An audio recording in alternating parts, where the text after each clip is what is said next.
Here with the latest updates, Indonesian Foreign Affairs Minister Retno Marsudi has assured rescuing the Indonesian online scam victims remain a top priority. Now, communications have also been made with all relevant authorities to ensure a safe return for all victims. And for the latest updates on this case, we are connected with our news team, Arya Sidarta and Dipta Adiwiguna. Arya, what can you tell us from today's press briefing? Right, so earlier today, the Ministry of Foreign Affairs did brief the press regarding several of the recent issues that the ministry is currently handling, such as, for example, the upcoming ASEAN summit, as well as the Sudan evacuations. But most notably and most relevant to the story is, of course, the ongoing rescue attempts for the 20 or so Indonesian nationals that are victims of a human trafficking scheme in Myanmar. Now, this case, as per the story, gained a huge national media attention after a viral video circulated showing several of the workers explaining their dire situation there in Myanmar. Now, these workers were, of course, victims of an online scheme, a very popular method to conduct human trafficking nowadays, which, of course, promised them employment abroad for many of these people who are desperate to find work. But now they say that they are subjected to inhumane working conditions, physical punishments, as well as frequent beatings.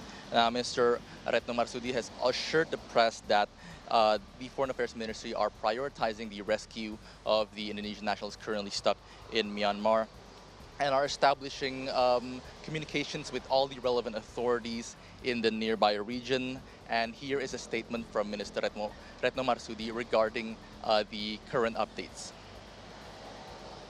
Saat ini, pemerintah terus melakukan komunikasi, baik dengan otoritas di Naypyidaw, otoritas di Thailand, otoritas lokal di Myawaddy, dan juga dengan organisasi-organisasi lain seperti IOM dan Regional Support Office dari Bali Proses yang ada di Bangkok.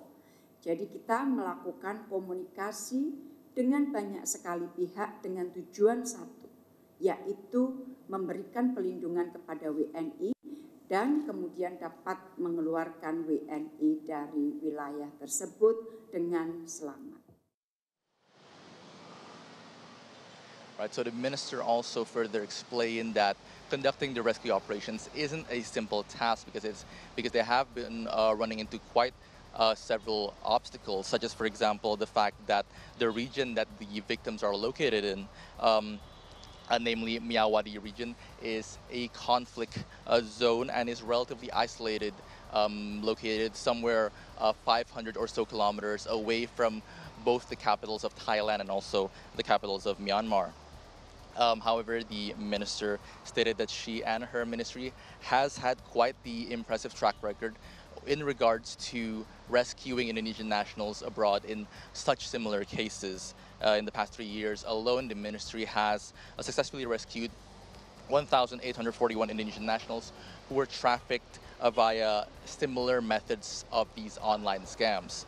And that last year, the minister herself personally went to Cambodia to establish connections and communicate with the regional authorities to help rescue around more than 1,000 Indonesian nationals who were also trafficked to Cambodia at the time.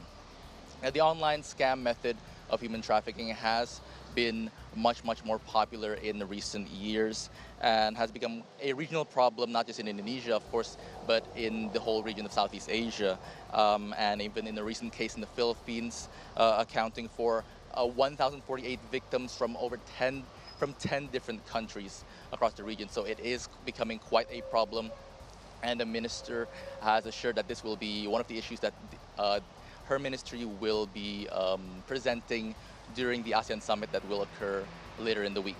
Back to you. Arya Sidarta, thank you so much for your updates, and please keep us updated should we have more, more newer updates coming, especially from the Foreign Ministry. Thank you so much.